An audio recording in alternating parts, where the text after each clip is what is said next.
صلاح الجسد والروح وتوبة النصوح على هذه النيات ولك نية صالحة جميعا شاملة في خير ولطف وعافية وإلى حضرة النبي سيدنا محمد صلى الله عليه وسلم كرام الفاتحة.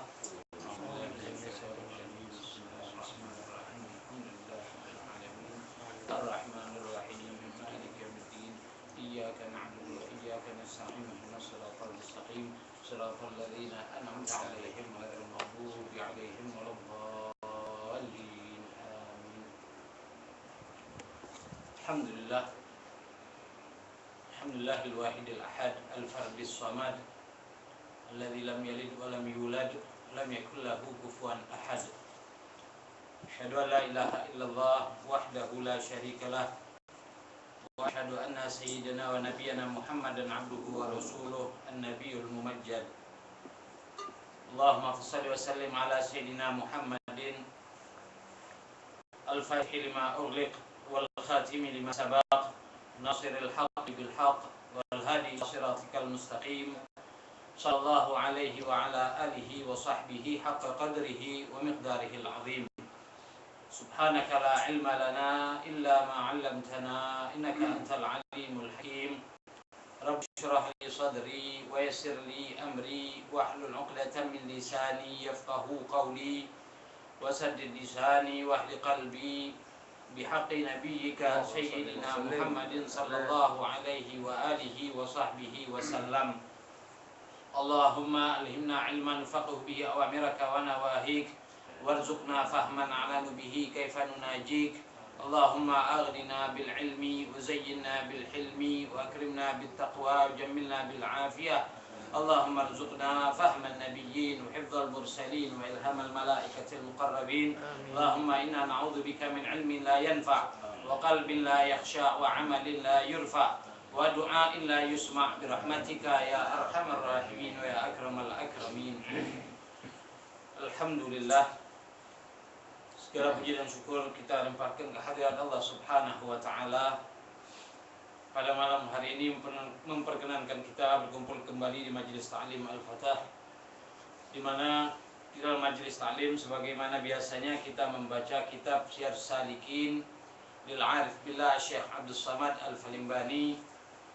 Dan pada minggu yang lalu kita telah membahas atau sampai pembahasan kita di sifat yang ketujuh dari sifat ma'ani bagi Allah Subhanahu wa taala, yaitu sifat al-kalam. Artinya Allah Subhanahu wa taala itu berfirman atau berkata-kata, dan firman Allah lain dengan manusia. Manusia berkata-kata, ada suaranya, ada hurufnya, ada gerakan bibirnya, ada gerakan lidahnya dan lain sebagainya. Tapi kalau Allah Subhanahu wa taala tidak butuh dengan hal yang demikian. Karena bagaimanapun Allah tidak sama dengan makhluknya. Itu arti daripada al-kalam. Maqala al-musannif rahimahullah taala nafa'ana bihi bi 'ulumihi fid dharain amin. Wa annahu ta'ala mutakallimun amirun nahin wa'id mutawa'id bi kalamin azaliyyin qadim qa'imun bi dhatihi la yushbihu kalamahu kalamul khalaq. Artinya kita harus beriktikad, berkeyakinan bahwasanya Allah Subhanahu wa taala mutakallimun adalah zat yang juga berfirman atau berkata-kata. Amirun, baik perkataan itu berupa perintah, au nahun ataupun larangan, au wa'idun ataupun janji-janji Allah Subhanahu wa taala, au mutawa'idun ataupun ancaman-ancaman dari Allah Subhanahu wa taala yang berupa kalam tadi, bi kalamin azaliyyin qadimin, dengan kalam Allah yang azali yang qadim. Artinya kita harus beriktikad selain Allah Subhanahu wa taala berfirman atau berkata-kata, juga kita harus iktikadkan bahwa firman atau kata-kata Allah tersebut qadim. Ya. Firmannya Allah itu qadim, bukan hadis, bukan baru. Sebab segala sesuatu yang ada kaitannya dengan Allah Subhanahu wa taala, karena Allah bersifat qidam, Allah bersifat qadim, pun kalam dari Allah Subhanahu wa taala bersifat qadim. Qaimun bidzatihi la yushbihu kalamahu kalamal khalaiq. Artinya Allah tidak firman-Nya Allah tidak menyerupai firman-Nya atau perkataan daripada makhluknya. Falaisa bi sautin yahdutsu min inqilabi hawa wastikaki ajram wala bi harfin yanqati'u bi itbaqi syafah atau tahriki lisan. Jadi kalamnya Allah falaisa bi sautin, tidak ada suaranya. Ya, biasanya karena perputaran udara sehingga keluarlah ada suara, ada huruf, ada A, ada B atau C, ada alif, ba dan lain sebagainya. Au istikaki ajram la biharfin wala biharfin yang ghati'u bi itbaqi syafah. Juga tidak ada huruf yang terhenti dengan tertutup rapatnya kedua bibir. Ya, Allah tidak punya bibir. Kalau kita manusia ngomong tidak tidak terlepas dari bibir.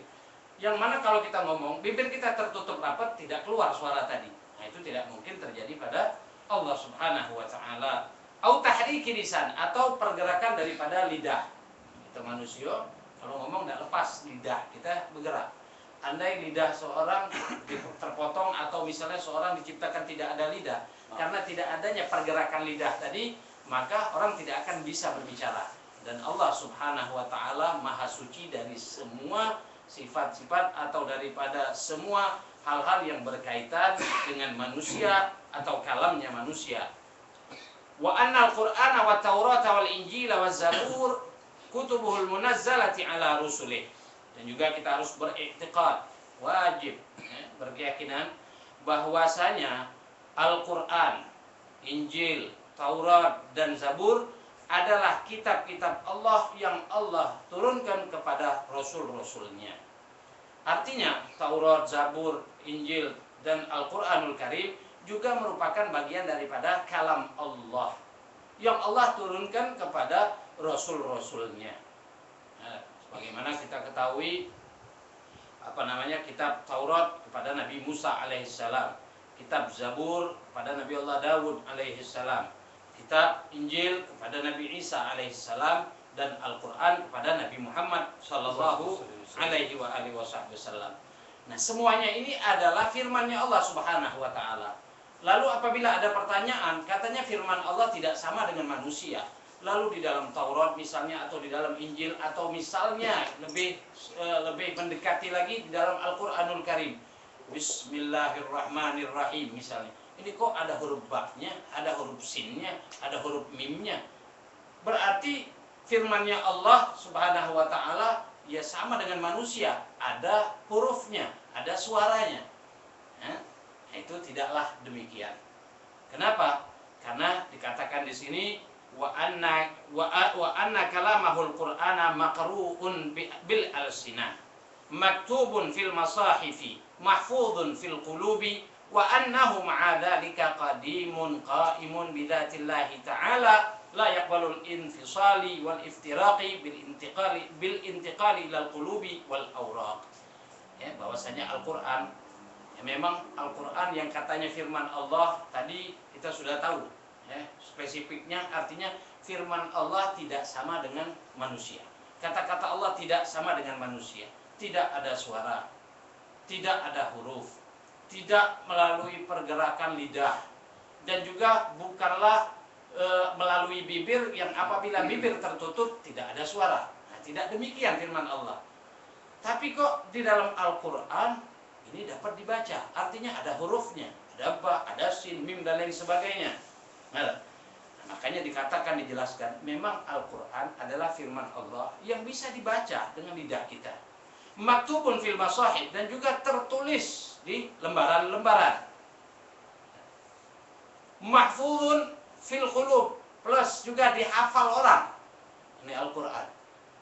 Karena adanya suara, adanya tulisan, sehingga bisa dihafal firman Allah Subhanahu wa taala.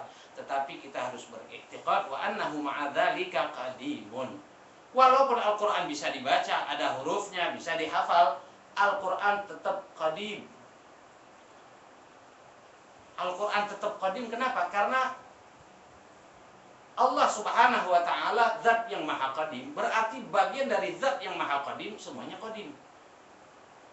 Nah, tidak boleh kita mengatakan oh Al-Qur'an hadis, Al-Qur'an ini baru, karena Al-Qur'an contohnya ditulis ada hurufnya. Nah, barang siapa yang mengatakan itu hati-hati dengan keimanannya, akan menimbulkan kekafiran. Naudzubillah. Karena bagian daripada zat yang maha qadim, yaitu zat Allah Subhanahu wa taala, berarti semuanya adalah qadim, termasuk sama'nya, basarnya, kalamnya juga, firman-Nya Allah Subhanahu wa taala juga qadim. Nah, ini kadang-kadang orang terjebak dengan tanpa mereka sengaja, mereka membatasi daripada sifat wajib bagi Allah Subhanahu wa taala. Yang banyak kita dapati yang dibatasi orang, walaupun mereka sendiri mungkin tidak merasa bahwa mereka membatasi, adalah sifat qudrah dan iradah, sebagaimana minggu lalu yang kita bahas. Sifat qudrah dan iradah dari Allah Subhanahu wa taala banyak dibatasi orang, walaupun tadi kita katakan mereka tidak sadar. Contohnya bagaimana? Ketika seseorang mengatakan orang yang sudah mati atau sudah meninggal, maka dia akan terputus semua amalnya. Termasuk apabila orang yang masih hidup mendoakan mereka, itu akan sia-sia. Ini perkataan sebenarnya hati-hati.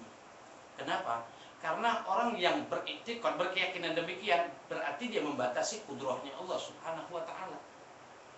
Kalau kita berkeyakinan Allah lain dengan makhluknya, berarti tidak ada batasan dalam semua sifat Allah Subhanahu wa taala, termasuk qudrah, kemampuan Allah. Allah mampu atau tidak memberikan pahala dari orang yang masih hidup yang diniatkan kepada orang yang sudah meninggal. Mampu atau tidak Allah memberikan pahala? Maha mampu Allah.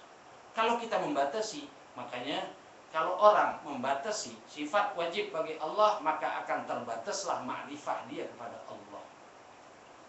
Nah, bagi orang yang sebaliknya, mereka tidak membatasi sifat qudrah dan iradah Allah Subhanahu wa taala, maka ma'rifahnya kepada Allah juga tidak terbatas. Jadi kita jangan membatasi sifat-sifat wajib bagi Allah, maka ma'rifah kita juga akan terbatas. Kalau kita tidak membatasi, maka ma'rifah kita kepada Allah Subhanahu wa taala tidak terbatas. Nah, dikarenakan mereka yang beriktikad, yang walaupun mungkin tidak sengaja mereka membatasi qudrah dan iradah Allah Subhanahu wa taala, efeknya mereka tidak mempercayai karomah, tidak mempercayai adanya waliullah. Kenapa? Karena makrifah mereka kepada Allah Subhanahu wa taala terbatas, sehingga mereka tidak percaya dengan yang namanya karomah. Alhamdulillah, ada orang-orang muslim atau saudara-saudara kita yang muslim, mereka tidak percaya dengan karomah. Walaupun telah dijelaskan oleh Allah Subhanahu wa taala di dalam Al-Qur'an ya, mengenai karomah tersebut.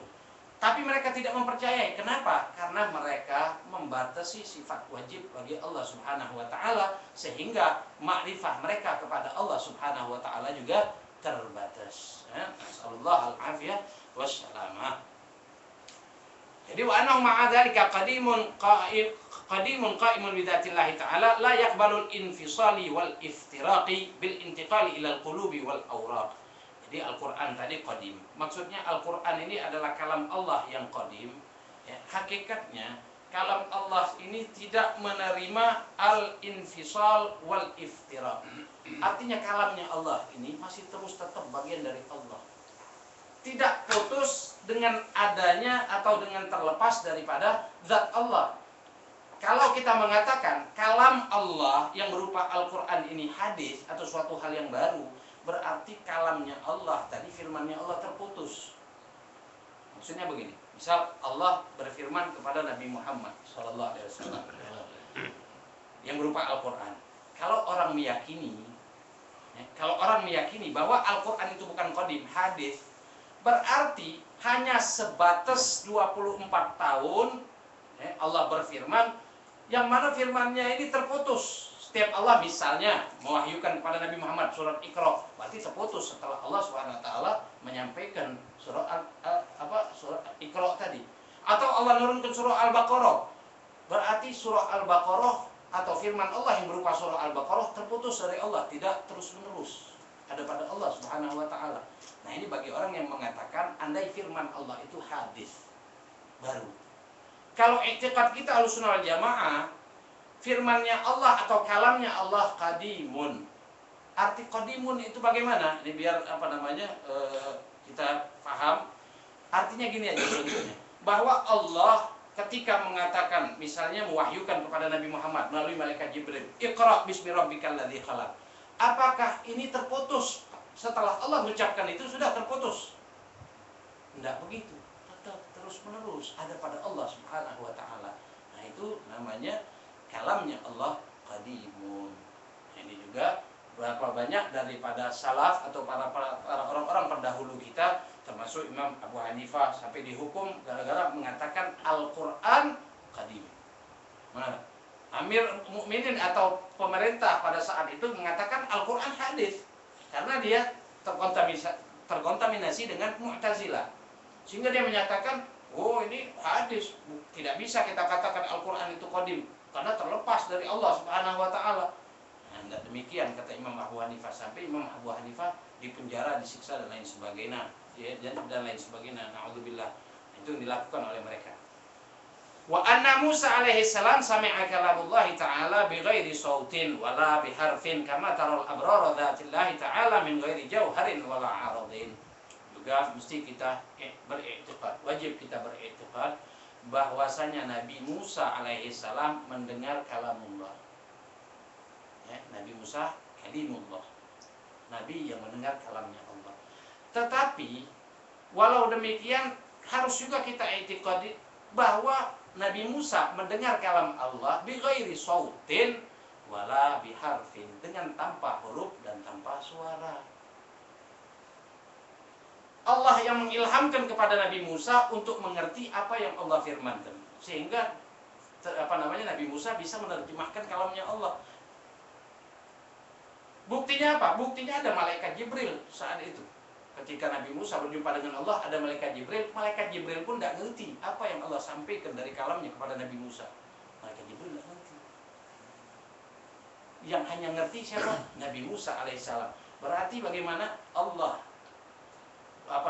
berikan ilham kepada Nabi Musa untuk mengerti kalamnya Allah, sehingga Nabi Musa bisa mengerti dan menerjemahkan kalam dari Allah Subhanahu wa taala. Nah, itu harus kita i'tiqadkan. Kama tarul abrara dzatillahi ta'ala min ghairi jauharin wala 'aradin. Sebagaimana juga para orang-orang yang abrar, artinya para aulia, para orang-orang salihin, melihat zatnya Allah Subhanahu wa taala dengan tanpa jauhar, artinya tidak ada bendanya, tidak ada bentuknya. Mereka mengatakan melihat Allah. Seperti dalam riwayat Imam Turmudi, ahli hadis, itu beliau mengatakan berpuluhan kali melihat zatnya Allah Subhanahu wa taala, tetapi beliau tidak bisa membayangkannya. Kenapa? Karena zat Allah tidak bisa dibayangkan. Nah, tidak bisa dibayangkan. Nah, begitulah juga kalamnya Allah Subhanahu wa taala tidak bisa kita bayang-bayangkan. Oh, Allah ngomong dengan Nabi Musa, berarti Allah berbicara bahasa Ibrani karena Nabi Musa orang Yahudi. Tidak bisa demikian. Ya, cuma Allah berikan ilham kepada Nabi Musa dengan bahasanya Nabi Musa yang berupa Ibrani bisa mencerna kalam Allah Subhanahu wa taala. Ya. Dikatakan di sini laisa kamitslihi syai'un wa huwas samiul basir. Nah, itu aja sudah ayat muhkamatnya kita pegang. Laisa kamitslihi syai'un. Tidak ada segala sesuatu makhluk pun yang menyerupai Allah Subhanahu wa taala. Baik dalam zat, baik dalam af'al, baik dalam sifat. Tidak ada satu makhluk pun yang sama dengan Allah Subhanahu wa taala. Wa huwas samiul basir, dan Allah Maha mendengar dan Maha melihat. Nah. Kemudian pembahasan masalah akidah selanjutnya, idza kanat lahu hadhihi sifat kana hayyan qadiran muridan sami'an basiran mutakalliman bil hayati wal ilmi wal qudrati wal iradati was sam'i wal basari wal kalami la bi mujarradiz dzat. Ini penting. Sudah kita bahas mengenai sifat ma'nawi, sifat ma'ani. Bagi kita Ahlussunnah wal Jamaah, Allah tidak cukup hanya dengan punya sifat ma'ani, tapi juga untuk memperjelas sifat ma'ani bagi Allah, Allah punya sifat ma'nawiyah. Artinya bagaimana? Artinya kalau kita mengatakan Allah itu punya sifat hayat, punya sifat hidup, berarti Allah hidup dengan sifat hayat. Allah mengetahui dengan sifat ilmu. Allah mendengar dengan sifat sama. Allah melihat dengan sifat basar. Lain dengan orang-orang Mu'tazilah. Kalau orang Mu'tazilah mengatakan Allah mengetahui, ya sudah zatnya. Ya Allah mendengar, ya zatnya Allah mendengar. Ya, seakan-akan mereka membatasi zatnya Allah Subhanahu wa taala. Kalau kita Ahlussunnah wal Jamaah tidaklah demikian. Kalau Allah Subhanahu wa taala, kita yakin Allah hidup, ya, Allah kan hayyan. Arti hayyan ini yang maha hidup. Berarti Allah hidup dengan sifat hayat. Allah aliman, Allah maha mengetahui. Berarti Allah mengetahui dengan sifat ilmu. Allah mendengar, sami'an. Berarti Allah mendengar dengan sifat sama. Nah, arti sifat ma'nawiyah bagi Allah itu memperkuat sifat ma'ani. Jadi sifat gaib bagi Allah Subhanahu wa taala harus ada seperti itu. Kalau tidak nanti akan tergelincir menjadi orang-orang Mu'tazilah. Nah, kemudian selanjutnya membahas mengenai sifat af'al atau juga yang disebut sifat jaiz bagi Allah Subhanahu wa taala. Ya, setelah sifat wajib sudah nih, empatnya sifat wajib bagi Allah yang 20 dan terbagi 4 sudah kita bahas. Sekarang sifat jaiz bagi Allah. Sebelum lebih lanjut kita membaca kitab ini, perlu juga kita tahu definisi daripada sifat jaiz bagi Allah. Definisi sifat jaiz atau jaiz bagi Allah itu pendek, yaitu fi'lu kullu mumkinin aw tarku. Melakukan segala sesuatu atau meninggalkannya, tidak melakukannya. Nah, itu namanya jaiz bagi Allah. Kalau bahasa kita Indonesianya boleh-boleh saja. Ada jaiz itu boleh-boleh saja. Contohnya bagaimana? Allah Subhanahu wa taala menciptakan langit yang kita tahu warna biru. Andai satu hari pengen Allah rubah warna merah, warna coklat misalnya, boleh atau tidak? Boleh. Berarti Allah menciptakan langit berwarna biru dengan sifatnya jaiz. Langit warna biru boleh. Atau kita contohkan lagi, orang yang berbuat taat Allah masukkan ke dalam neraka. Orang yang bermaksiat Allah masukkan ke dalam surga. Boleh atau tidak? Boleh. Kalau berbicara sifat jaiz.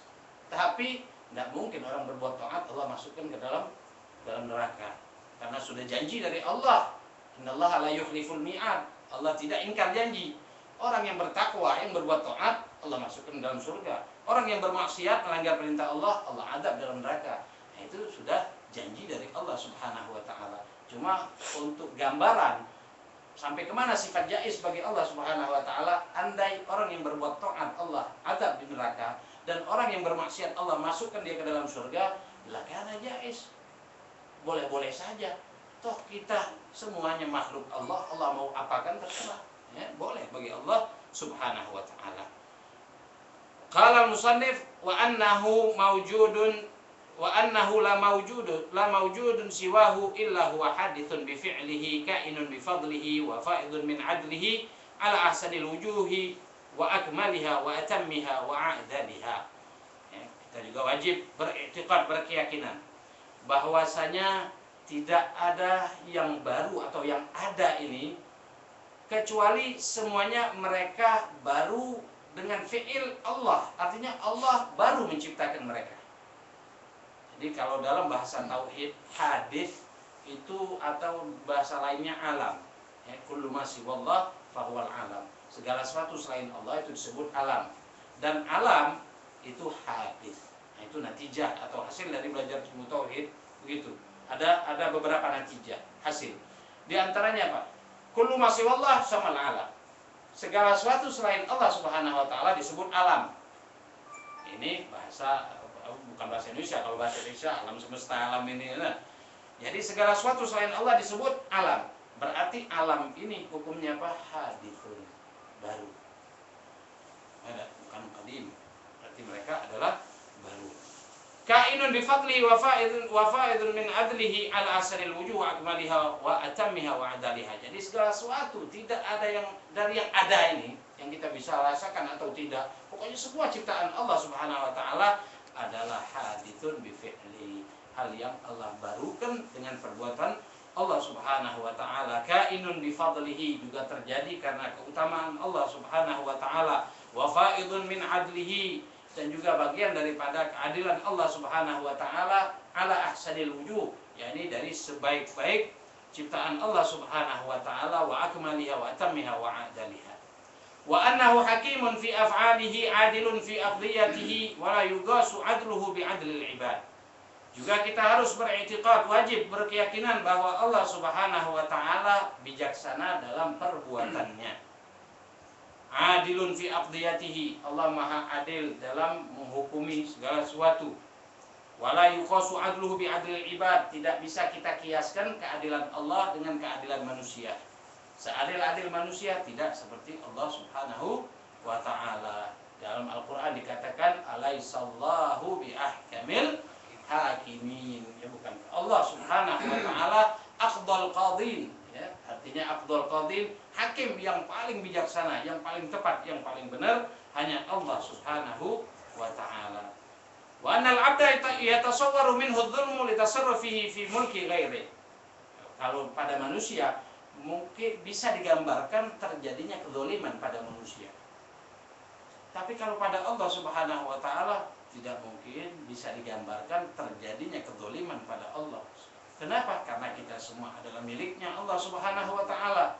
Contoh konkret, contoh gampang, kita membuat robot misalnya, atau membuat ya seperti mainan dari kayu misalnya, kita buat. Lalu pada suatu hari kita sumpak dengan mainan ini, kita hancurkan. Hak kita bukan, kita yang menjadikannya, kita yang membuat. Begitu juga dengan Allah Subhanahu wa taala. Andai Allah mau menghancurkan satu kaum, andai Allah Subhanahu wa taala mau memporak-porandakan satu negara, itu semua adalah milik Allah Subhanahu wa taala, dan Allah dengan melakukan hal yang demikian tidak bisa atau tidak boleh kita katakan Allah itu zalim. Wa kullu ma siwahu min jinnin wa insin wa syaitanin wa mulkin wa sama'in wa ardin wa hayawanin wa nabatin wa jamadin wa jawharin wa irdin wa mudrikin wa mahsusin hadithun ikhtara'ahu bi qudratillahi ta'ala ba'da al-'adam ikhtira'an wa ansha'ahu ba'da illam yakun syai'an idh kana fil azali mawjudan wahdahu wa lam yakun ma'ahu ghairuh. Jadi segala sesuatu selain Allah Subhanahu wa taala, mau dia jin, mau dia manusia, mau dia setan, mau dia raja, mau dia langit, bumi, hewan, tumbuh-tumbuhan, benda padat, benda yang tidak padat, dan juga perasaan, peraba dan lain sebagainya, itu merupakan ciptaan yang hadis yang Allah Subhanahu wa taala jadikan dengan kudrahnya Allah setelah tadinya tidak ada. Semuanya tidak ada, jin, manusia, dan tidak katik. Lalu Allah ciptakan. Lalu Allah Subhanahu wa taala ciptakan dengan sifat kudrahnya, karena pada hakikatnya tidak ada, Allah lah zat yang awal. Allah zat yang awal, Allah sendirian. Tidak ada makhluk pada awal, pada mulanya. Lalu dengan kudrahnya Allah ciptakanlah makhluk-makhluknya. Allah menciptakan makhluk bukan berarti Allah butuh dengan makhluk. Allah memberikan hukum kepada makhluk, bukannya wajib bagi Allah ketika menciptakan makhluk harus adanya hukum. Tidak wajib. Allah menciptakan manusia, lalu Allah berikan hukum sama mereka. Barang siapa yang ini melanggar ini potong tangannya misalnya. Barang siapa yang zina begini, barang siapa minum khamar begini. Apakah ketika Allah menciptakan manusia wajib pula bagi Allah memberikan hukum kepada manusia? Tidak wajib. Karena Allah tidak butuh dengan manusia. Allah tidak butuh dengan ciptaan-ciptaannya. Cuma Allah punya iradah dan kudrah untuk menciptakan ciptaannya semuanya fi hikmati. Karena hikmahnya Allah, karena kemurahan Allah Subhanahu wa ta'ala. Andai Allah tidak menciptakan segala sesuatu, ya tidak jadi masalah bagi Allah Subhanahu wa ta'ala. Jadi Allah menciptakan manusia atau ciptaannya bukan karena Allah butuh, dan juga Allah memberikan hukum kepada ciptaannya tadi bukanlah satu hal yang wajib bagi Allah Subhanahu wa ta'ala. Maka dikatakan la yus'alu amma yaf'alu wa hum yus'alun. Allah tidak akan ditanya dari apa yang Allah perbuat. Hati bakal nanya Allah. Tidak ada. Zat yang tertinggi tidak ada Tuhan selain Allah. Ya, la yus'alu amma yaf'al wa hum yus'alun. Justru semua ciptaan Allah termasuk manusia nanti akan Allah tanyai. Hai, kata Allah, apa yang kalian perbuat? Sini, kalian bertanggungjawabkan. Allah fa'alun lima yurid. Allah melakukan apapun yang Allah kehendaki. Sudah Allah. Apapun. Mau Allah jadikan bumi misalnya dari yang tadinya bulat tiba-tiba berubah jadi segi 8 misalnya, jadi kotak misalnya. Ya, semua sudah fa'alun lima yurid. Allah melakukan segala sesuatu yang Allah Subhanahu wa taala inginkan. Wa annahu yuthibu ibadihi 'ala ta'at. Ala ta'at bi hukmil karami wal wa'di la bi hukmil istihqaqi wal luzum la bi hukmil istihqaqi wal luzumi lahu id la yajibu alaihi li ahadin fi'lun wa la yatasawwar minhu dhulmun wa la yakhruju li ahadin wa la yajibu li ahadin alaihi haqq. Allah memberikan pahala bagi orang yang berbuat taat kepada Allah bihukmil karami wal wa'dilah bihukmil istihqaqi wal luzum. Artinya Allah memberikan pahala bagi orang yang berbuat taat bukanlah dari segi ya mesti dong, ya pasti dong orang yang berbuat taat Allah kasih pahala. Tidak begitu sebenarnya. Semuanya karena apa? Karena karam dan janji dari Allah, karena kemuliaan Allah, karena janji bagi Allah. Tapi bukan satu hal yang lazim, yang mesti. Orang berbuat taat, apakah mesti dia mendapatkan pahala? Tidak begitu. Tapi janji Allah Subhanahu wa ta'ala, karena kemuliaan Allah, orang yang berbuat taat diberi oleh Allah Subhanahu wa ta'ala pahala. Begitu juga sebaliknya. Orang yang bermaksiat kepada Allah Subhanahu wa ta'ala, apakah dia mesti atau lazim masuk neraka? Tidak mesti. Tapi karena Allah sudah janji bagi orang yang bermaksiat kepada Allah, maka dia akan diadab oleh Allah di neraka, maka akan terjadi hal yang demikian. Tapi semuanya bukanlah lazim, bukan wajib, bukan mesti bagi Allah Subhanahu wa ta'ala. Wa anna haqqa fi ta'ati wajibun 'alal khalqi bi ijabihi 'ala alsinati anbiya'ihi la bi mujarradil aqli walakinahu ba'atha ar-rusulu wa adhara sidqahum bil mu'jizati adh-dhahirah fabalagha amrahu wa nahyuhu wa wa'dahu wa wa'idihi fawajaba 'alal khalqi tasdiqahum fi ma ja'u bih.